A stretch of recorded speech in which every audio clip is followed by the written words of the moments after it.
Section 4 is about the audit findings. After collecting the verifiable audit evidence, the audit team members, usually during the tea breaks or at the end of the day, sit together and compile the audit findings by comparing the audit evidence with the audit criteria. Audit findings will indicate conformity or non-conformity with the criteria against each audit evidence separately. The important thing to remember here is that these findings must be shared with the auditee, so they should not have any surprise at the end of the audit. The auditors must also get the acknowledgement of non-conformity from the auditee. If the auditee is not convinced about any non-conformity and is not satisfied with the audit evidence, the best practice is to let them provide the evidence of conformity. And if they are able to provide the evidence of conformity, then the auditor should accept it with an open mind. At the same time, if the auditee does not provide an evidence of conformity but still insists on not accepting the non-conformity, then the auditor must issue the non-conformity and document the unresolved issues in the audit report.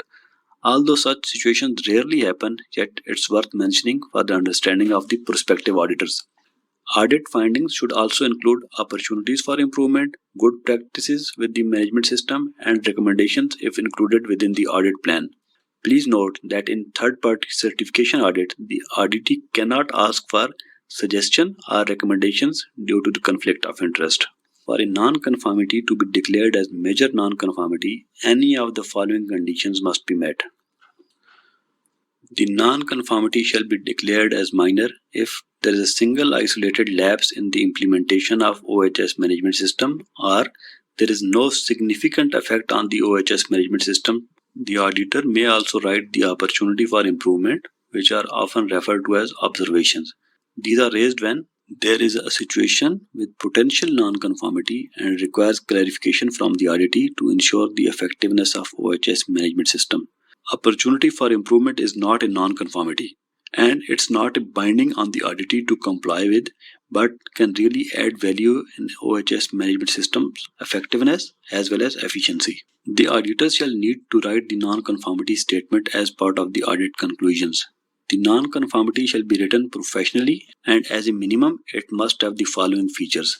The non-conformity statement should be self-explanatory and includes the details of non-conformity in an explicit manner. For example, the organization failed to establish the operational controls against the significant OHS risks. The non-conformity statement should be explicit in such a manner that the auditee shall know what they need to do in order to make the conformance or compliance. The NC statement should be written in such a way that it should elicit a specific response from the auditee. The response means the root cause identification and corrective actions. The non-conformity statement must be based on objective evidence and in no circumstances should include the auditor's own opinions or preferences. Traceability aspects should be considered, and the NC statement should be given a unique number in addition to putting the date and signatures.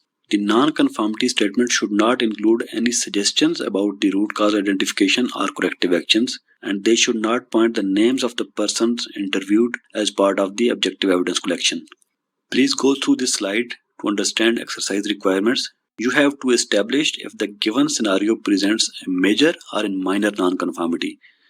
The scenarios are given in the subsequent slides. Scenario 1. Legal requirement was assessed on 25 Jan 2017, which was applicable from 1st Feb 2017, but was communicated to the work centers on 5 Feb 2017.